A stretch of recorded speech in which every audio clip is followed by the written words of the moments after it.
Paz móveis, bom dia a todos, a paz do Senhor Jesus Cristo. Vamos, neste momento em que na parte da liturgia nos reserva a pregação da Palavra de Deus, abramos as nossas Bíblias em Hebreus.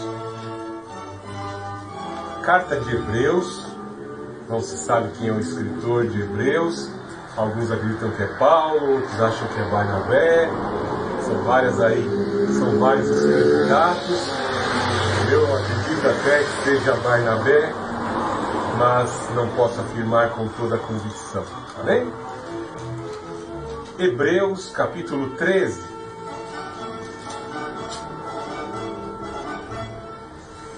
Vamos ver do verso 1. O amor fraternal seja contínuo. Não vos esqueçais da hospitalidade, pois fazendo isso mesmo, sem saber, alguns hospedaram anjos. Lembrai-vos dos presos, como se estivesseis presos junto com eles, e dos maltratados, como se vós mesmos também estivesseis sendo maltratados. Sejam honrados entre todos o matrimônio e a pureza do leito conjugal, pois Deus julgará os imorais e adúlteros.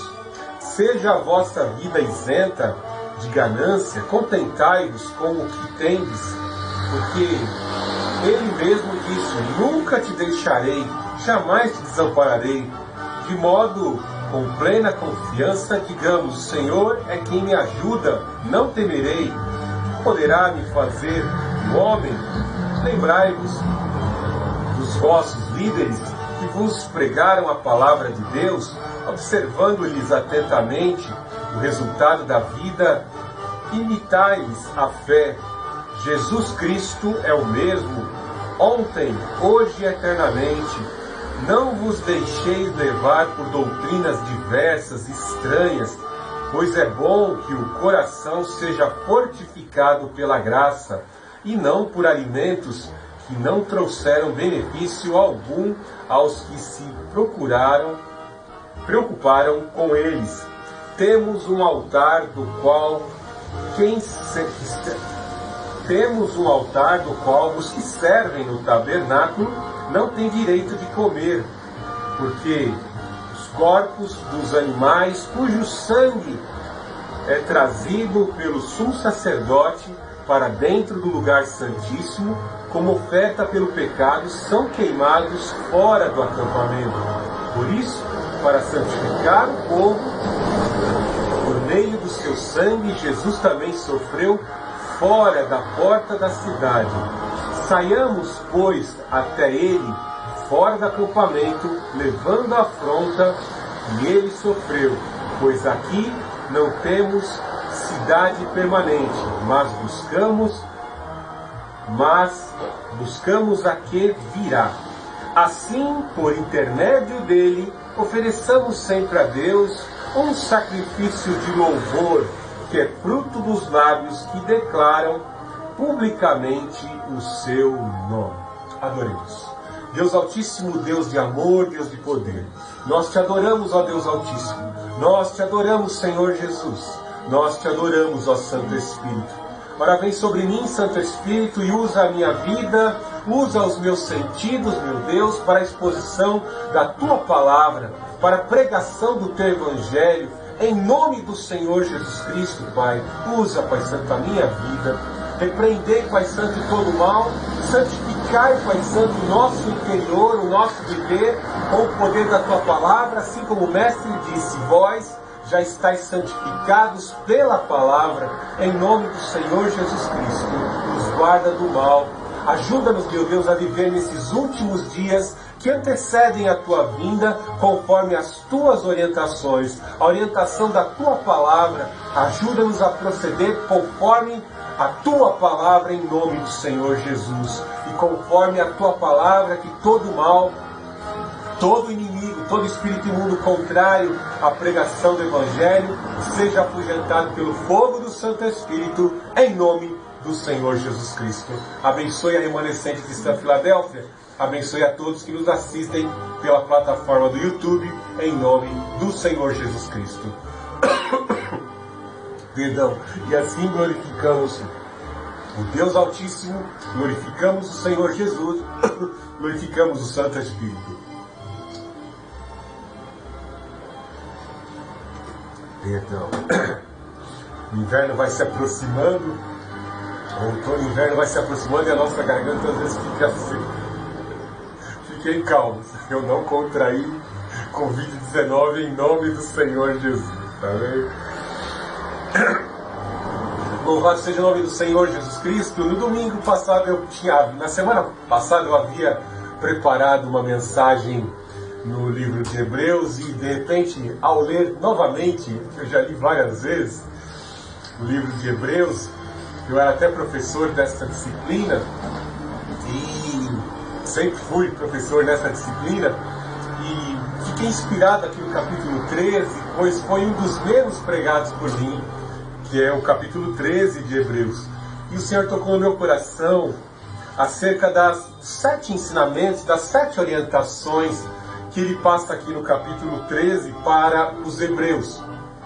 É muito importante numa época como essa que estamos passando, por esse período de confinamento total, assim imposto pelos prefeitos e governadores dos estados aqui do Brasil, nós estamos submetidos a estas orientações impositivas, né? Ninguém está satisfeito em obedecer, mas, né, como a palavra de Deus nos ensina em Romanos capítulo 13, a estarmos sujeitos às autoridades constituídas, aqui estamos. Vemos em especial a orientação de médicos e infectologistas, um dos que eu mais prestigio, o Osmar Terra, e baseado, alicerçado, respaldado nas suas orientações, eu aprendi muito acerca de contaminações, de disseminações de doenças, infecções contagiosas, e me trouxe a inspiração. E ao fazer um contraste com Hebreus capítulo 13, eu pude ver a analogia numa época em que eles estavam prestes a passar por um terrível cerco. Esta carta aos Hebreus antecede o período do cerco, o cerco de Jerusalém, e praticamente ela estava em meio à situação da destruição de Roma. Então foram 2 períodos próximos um do outro, tanto o incêndio de Roma, onde muitos cristãos foram mortos, como da destruição de Jerusalém, que vai ali do ano 66 até o ano 70, cumprindo as profecias de Mateus 24. Em especial, esta carta está mais próxima do ano 64, do incêndio de Roma, quando Nero atirou fogo em Roma e colocou a culpa sobre os cristãos. E algo interessante que os cristãos daquela época, em especial os hebreus, poderiam estar achando que aquilo era o fim dos tempos, porque Nero, como um imperador mundial, imperador romano, da forma cruel com que eles tratavam os cristãos, que não o adoravam, não se prostravam diante deles, eles supostamente já pensavam até que poderia ser o anticristo. Nós, olhando o passado e vislumbrando os processos históricos, né, o processo histórico, poderíamos dizer que ele é um dos anticristos pela crueldade com que agiu contra os cristãos. E a orientação que ele traz aqui em Hebreus 13 são algumas recomendações muito importantes. Porque, para falar a verdade, o juízo de Deus já ocorre na vida da pessoa, independente da vinda gloriosa do Senhor Jesus Cristo, ele já ocorre na vida da pessoa quando a pessoa desfalece. É muito importante nós vivermos em Cristo e morrermos em Cristo. Paulo fala que para mim viver é Cristo e morrer é lucro. Porque a palavra de Deus, como eu já afirmei várias vezes, ela nos prepara para a vida e também nos prepara para o momento mais importante da vida de um homem, que é o momento da morte. Pois no momento da morte ele vai decidir, né? Será decidido o caminho aonde ele vai passar a eternidade. Nós temos uma existência eterna, uma só existência eterna, não existe reencarnação. Hebreus é bem claro, a Escritura é bem claro dizer que ao homem cabe uma só morte, depois disso vem o juízo, e com a morte haverá o destino, será decretado, determinado o destino da pessoa. Se é para a eternidade com Cristo, ou para a separação eterna no juízo de fogo. Então, as escolhas que fazemos nessa terra, se vamos obedecer a palavra de Deus ou não, se vamos viver uma vida de desobediência, tudo isso poderá ser fatal, porque a morte pode nos acometer em qualquer circunstância da vida. Tive amigos que faleceram com tão pouca idade, tão jovens, faleceram. Um foi matar aula, morreu. O outro, praticando uma atividade esportiva, acabou encontrando a morte num combate ali de artes marciais. Pode ocorrer da morte surpreender aquele que vive uma vida despreparado, desprevenido. Por isso que na parábola das virgens é muito importante, né? As virgens, todas elas eram virgens. Nós vemos que 5 estavam com uma emergência de azeite, tinha ali uma reserva. As outras virgens não tinham azeite suficiente para guardar o noivo. Portanto, é muito importante que a Igreja de Cristo, respaldada, pautada pela palavra de Deus, esteja resguardada, munidas da palavra de Deus, fervorosa na busca do Espírito Santo, para poder estar vivendo essa vida, os desafios da vida, e preparada se a morte lhes acometer num tempo em que as pessoas não esperam. O Senhor Jesus Cristo virá como um ladrão, no momento em que muitos não esperam. Então, nós, igrejas de Cristo, podemos ver os sinais que foram preditos por Ele: fome, escassez, corrupção, degradação, degeneração humana, corrupção das instituições políticas e governamentais, corrupção nos centros acadêmicos de ensino, tsunamis, terremotos, vemos vulcões incandescentes expelindo lava, vemos acidentes terríveis, degradação moral como forma de entretenimento, muito semelhante aos dias de Sodoma e Gomorra. São os sinais da vinda de Cristo, sem contar os sinais que estamos vendo no céu, as luas de sangue e tantos fenômenos no céu que nos deixam surpreendidos.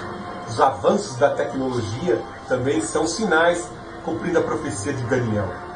Então, estejamos atentos ao que a palavra de Deus nos orienta para podermos ser bem-sucedidos. A primeira orientação é baseada na lei suprema, na lei que, de certa forma, vai ramificar em todas as leis do Código Mosaico e do ensinamento do Senhor Jesus. Amarás o Senhor teu Deus de todo o teu coração, e ao próximo como a ti mesmo. Veja a primeira orientação: o amor fraternal seja contínuo. Contínuo. Não vos esqueçais da hospitalidade, pois fazendo isso mesmo, sem saber, alguns hospedaram anjos. Primeira orientação para você, meu irmão: não deixe de amar o Senhor teu Deus. De forma impositiva foi assim colocado sobre a igreja o cerceamento da liberdade de culto por conta do Covid-19. E algo terrível, que isso será uma arma utilizada por Satanás para, de certa forma, levar os cristãos ao arrefecimento, ao refrigeramento, a refrigerar, esfriar o amor dos cristãos evangélicos. Os cristãos poderão ser acometidos com uma falta de amor. Talvez até zombem de Deus, dizendo: se Deus fosse Deus mesmo, não ia permitir que a igreja fosse impedida de cultuar como está sendo neste período. Muitas coisas podem passar pela mente das pessoas e algo terrível pode acontecer. O principal mandamento de amar o Senhor teu Deus a ser acima de todas as coisas e ao próximo como a ti mesmo. Em especial, por conta desse confinamento, as atividades econômicas vão ser paralisadas.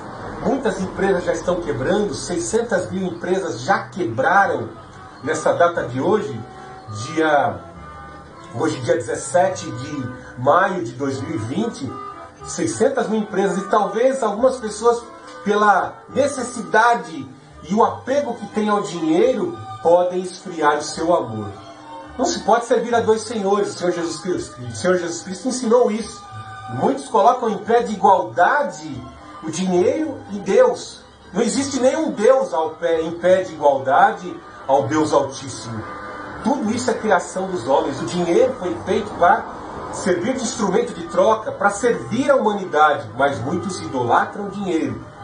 Mas por falta de dinheiro, por conta desse Covid, das atividades comerciais e das atividades financeiras que estão sendo paralisadas, muitas pessoas estão blasfemando e deixando de servir a Deus. Como eu afirmei na introdução do culto, haverá uma mudança de mentalidade, uma mudança de comportamento, e eu, como cientista social, eu posso até afirmar que essa pandemia está servindo de uma espécie de laboratório para alterar o comportamento das pessoas, em especial da sociedade cristã. Porque novas formas de culto vão ser desenvolvidas. Serão necessárias as plataformas da internet, e todos os pastores agora têm que recorrer à plataforma do YouTube para poderem pregar a palavra de Deus, e já estão se preparando umas certas legislações para poder pregar a palavra de Deus. Ou seja, a palavra de Deus ela não vai poder ser pregada na sua totalidade, com a liberdade que tínhamos dentro dos nossos tempos. Ou seja, um evangelho politicamente correto talvez seja imposto para ser pregado através da plataforma do YouTube e pela internet. Ou seja, a palavra em sua totalidade ela não poderá ser pregada. Então eu quero te alertar, irmãos, para que você não esfrie no seu amor com relação a Deus. Ou seja, o que está acontecendo pode esfriar o teu amor com relação a Deus, e automaticamente, pela luta pela sobrevivência e pela questão da escassez de recursos, você possa esfriar no seu amor filantrópico. Ou seja, você vai se abster de doar, você vai se abster de pregar o Evangelho, porque a pregação do Evangelho, esse momento que temos aqui, é um sinal, é uma ação do amor de Deus por meio dos canais, dos sentidos do pastor Fernando para a tua vida. É Deus dizendo que ama você por meio de Jesus Cristo, por meio do Espírito Santo, por meio da sua palavra. Está entendendo? Então isso é uma demonstração, uma exposição do amor de Deus para a tua vida. E aqui ele fala, né? Naquela época em especial não tinha internet, mas tinha o quê? A atividade missionária da igreja. E aqui o escritor de Hebreus, ciente de que havia uma intensa perseguição contra os cristãos em todas as províncias do Império Romano, ele conclamava, ele exortava os irmãos a acolherem os missionários evangelistas em suas casas, em suas propriedades. Hoje é bem difícil nós estarmos agindo dessa forma. Existem as associações transculturais, como a Kairos e outras, que ali dão todo o apoio e sustentação aos missionários. Nós somos contribuintes da Kairos, né? Então sabemos destas dificuldades, né, de hoje acolher uma pessoa estranha dentro de casa. Existem alguns riscos, por isso que existem as associações transculturais. Mas naquela época era muito necessário acolher os missionários, acolher aqueles que pregam a palavra de Deus. Saiba que o Evangelho é uma instituição do coração de Deus para o coração do homem, sem fins lucrativos.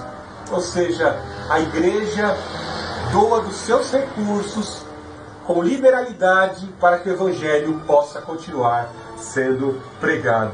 Veja algo interessante aqui, que ele fala que alguns hospedaram anjos. Abraão hospedou anjos em casa. Manoá também recebeu anjo na sua propriedade, né? Que ali virou a sorte da sua esposa, né? De Manoá. Vemos que nasceu Sansão, o libertador de Israel, né? Zacarias também recebeu, Isabel, né? Puderam ter João Batista por experiência de anjo, né? Na casa de Deus, no local sagrado, o anjo veio falar com Zacarias ali na sua agenda de ministração dentro do lugar da casa do Senhor, né? Hospedar anjo, hospedar a palavra de Deus. Quando você abre a tua mente, os teus olhos, a tua porta, liga a internet, o teu smartphone, você abre espaço para que os anjos, a palavra de Deus, a ação de Deus possa se hospedar por meio dos teus sentidos, dos olhos, ouvido, teu coração, a tua casa. Eis que estou à porta e bato. Se alguém ouvir a minha voz e abrir a porta, eu entrarei e cearei com ele e ele comigo. Então, quando você abre os seus sentidos, quando você abre a tua casa, quando você contribui ao Evangelho, você está hospedando a causa de Deus. Você está hospedando o que Deus quer fazer na tua vida. E quando os anjos vêm para entrar na sua casa, vem para proteger os seus bens, vem para proteger tua vida, vem para produzir saúde. O Espírito Santo entra e proporciona uma revolução. Lembra quando a arca, a presença de Deus, entrou na casa de Abinadab? Trouxe prosperidade. Em quanto tempo ela ficou ali hospedada? Então a presença de Deus vai trazer prosperidade para a tua vida, sucesso em todas as áreas. Amém? Veja aqui algo interessante que ele fala no 13:3. Lembrai-vos dos presos, com que estivesseis presos. Primeira orientação, então, né? O amor fraternal deve ser contínuo, constantemente. Segunda exortação, ou seja, amar aqueles que estavam presos. Em especial, aqui não eram criminosos. Esses presos aqui são os que estão relatados aí em Hebreus capítulo 10. Foram aqueles que foram presos por amor ao Evangelho. Mantiveram-se firmes na confissão de fé em Jesus Cristo, tiveram suas famílias sequestradas, seus bens também sequestrados, confiscados, foram deportados para diversas províncias do Império Romano, foram mortos, né? Muitos presos estavam sendo maltratados. Aqui ele conclama a igreja a estar em intercessão. Lembra-se quando Pedro foi preso? Né? Pedro foi liberto lá pelo anjo, né? Mas a igreja estava lá firme em oração, porque a igreja estava ciente. Poxa, se já morreu Tiago foi morto à espada, ele era um dos discípulos mais íntimos de Jesus. Imagina Pedro, que era o mais íntimo, era o líder da igreja. Se Pedro morrer também, ai meu Deus, eles estavam ali clamando, buscando para que nada acontecesse contra o apóstolo Pedro, né? A igreja sempre vivia, a igreja se mobilizava, a igreja mantinha o foco de orar por suas lideranças, né? Ele vai falar isso depois aí também. Veja no versículo 7, no versículo 17, ele vai estar falando aí dos líderes que pregaram a palavra, né? Algo interessante a gente observar que as orientações são para a gente estar orando pelos nossos líderes, porque eles nos trouxeram a palavra de Deus. No capítulo 11, eles olharem para os ícones, as grandes ilustrações dos heróis da fé que já morreram, para nos servirem de inspiração. E agora aqui no capítulo 13 eles falam para estar orando, né, pelos líderes que estavam ali de presente, pregando a palavra, se dedicando, se consagrando para trazer alimento de Deus, para serem mediadores do alimento de Deus para as congregações. Veja no verso 17: obedecei os vossos líderes, sendo-lhes submissos, pois eles estão cuidando de vós, como quem há de prestar conta, para que o façam com alegria, não gemendo, pois isso não vos seria útil. Veja que ele frisa aqui em diversos aspectos, por 3 vezes, né? Por 2 vezes, para que fique na memória do povo de Deus, né?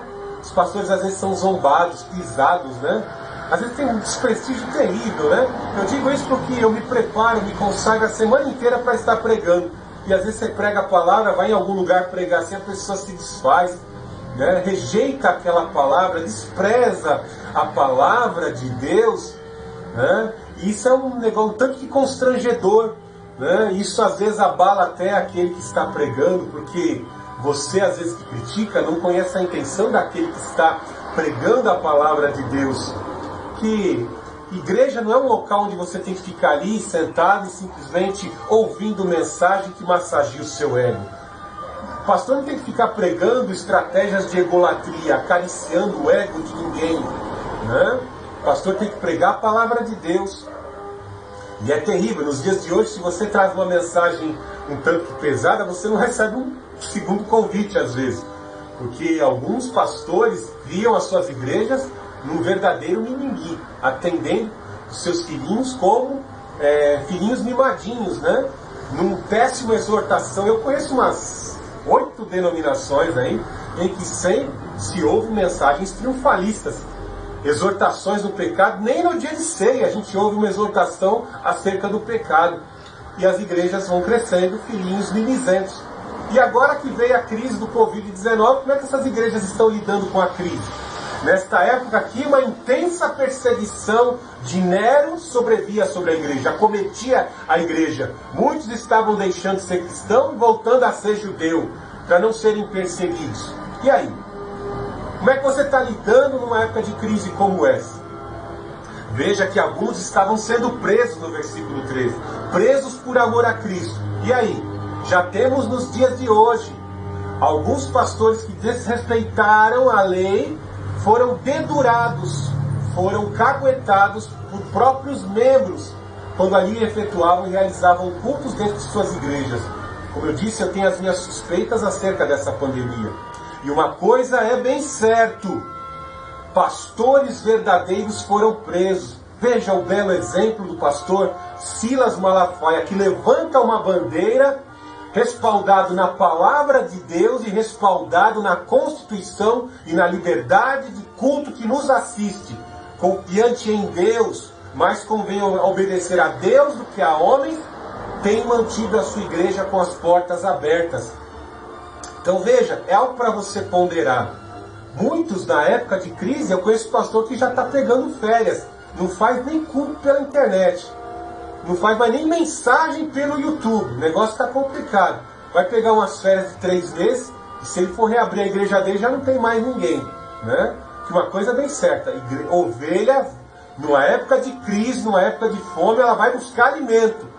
Ela vai buscar alimento. E pastor que tiver cheio de alimento vai ter rebanho grande quando essa crise passar.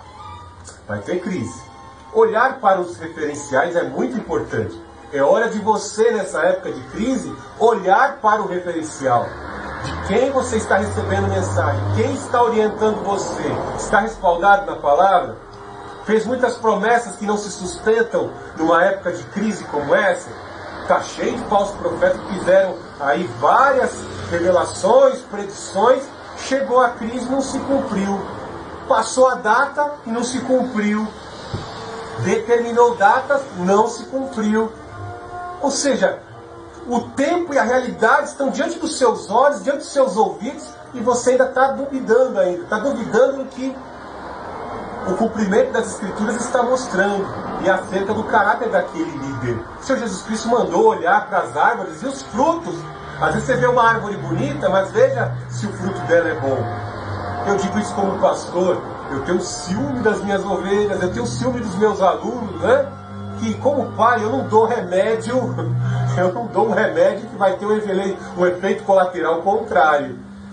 Às vezes, por eu mesmo já ter provado alguns remédios, eu oriento os meus alunos na formação de pastores para não tomarem nenhum medicamento que tenha uma contraindicação, para que eles não venham sofrer. E quão bom é nós termos um conselheiro experiente, um pastor de cabelo branco, para nos ensinar: não vai por esse caminho que eu já experimentei, deu errado. Eu já vi alguém cair nesse caminho, tem um percalço ali no quilômetro tanto da rodovia que pode ser perigoso para você, não passe por ali, se prepare mais, né? Conselhos que são importantes, né? E às vezes nós vemos que algumas pessoas não querem seguir conselhos dos seus líderes, né? Então veja aqui que ele fala, né? Nessa condição de nós olharmos para os presos que servem de exemplo, né? E sentirem o amor, tentarem compreender. Vejam que eles foram presos não porque foram criminosos, mas porque estão sofrendo por amor a Cristo. Esteja se colocando no mesmo lugar. Veja que ele fala aqui como se vós mesmos estivessem sendo maltratados. Se compadeça, sinta a dor e tente ajudar dentro do possível, entendendo que aqueles morreram por amor ao Evangelho do Senhor Jesus Cristo. Como Estevão, como muitos dos nossos irmãos na África que foram mortos diante das terríveis ditaduras islâmicas, de muitos irmãos nossos que lá na China morrem todos os anos debaixo de ditaduras comunistas, onde o Evangelho é cerceado.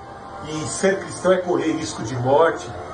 Então, esteja sempre se colocando nessa posição, né? Veja algo importante no verso 13 e 4. Seja honrado entre vós o matrimônio e a pureza do leito conjugal, pois Deus julgará os imorais e os adúlteros. Algo que nos é de importante, poderíamos traçar toda uma mensagem aqui de 1 hora ou 2 horas de duração acerca do casamento. Entendemos que toda relação sexual antes e fora do casamento é pecado. E é muito importante, numa época principalmente como aquela, onde se aflorava o cristianismo como uma grande religião, uma nova religião pura e verdadeira, que vem do coração do verdadeiro Deus para o coração do homem, para todas as sociedades gentílicas. Vemos que Israel falhou na sua missão de ser vitrine da palavra de Deus para o mundo pagão, e por eles terem rejeitado o Filho de Deus, foi colocado sobre as mãos, sobre a responsabilidade da igreja perseguida, a responsabilidade de levar a palavra de Deus. E um evangelho que, de certa forma, ensinava que vós sois templo do Espírito. Vossos membros, vossos corpos pertencem ao Espírito de Deus. Nossos órgãos genitais são consagrados.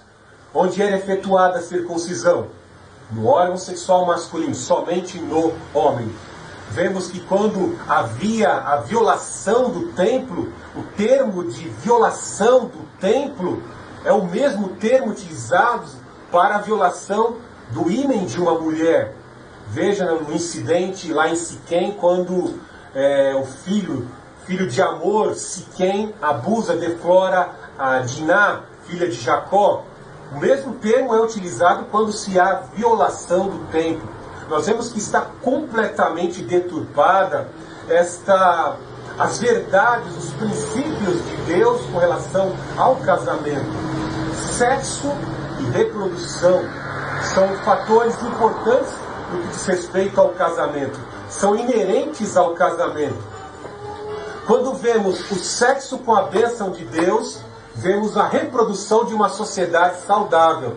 O sexo baseado na palavra de Deus vai reproduzir uma sociedade saudável. Ou seja, a castidade. Veja o belíssimo exemplo, assim ensinado pela ministra da Família, da Mulher e da Justiça Social, a ministra Damares Alves, quando ela disse a importância da castidade para evitar a gravidez precoce e também as doenças sexualmente transmissíveis. Veja como todos os partidos progressistas de esquerda zombaram desta mulher. Zombaram até da experiência que ela teve com o Senhor Jesus. Não vamos entrar nesses detalhes. Mas veja como o mundo debocha da palavra de Deus e da castidade. Mas vejamos a realidade. Porque, como eu disse na introdução dessa mensagem, os que protegem a fauna e a flora, protegem a foquinha, protegem os insetos, protegem as baratas, muitos insetos, eles são a favor do aborto, né?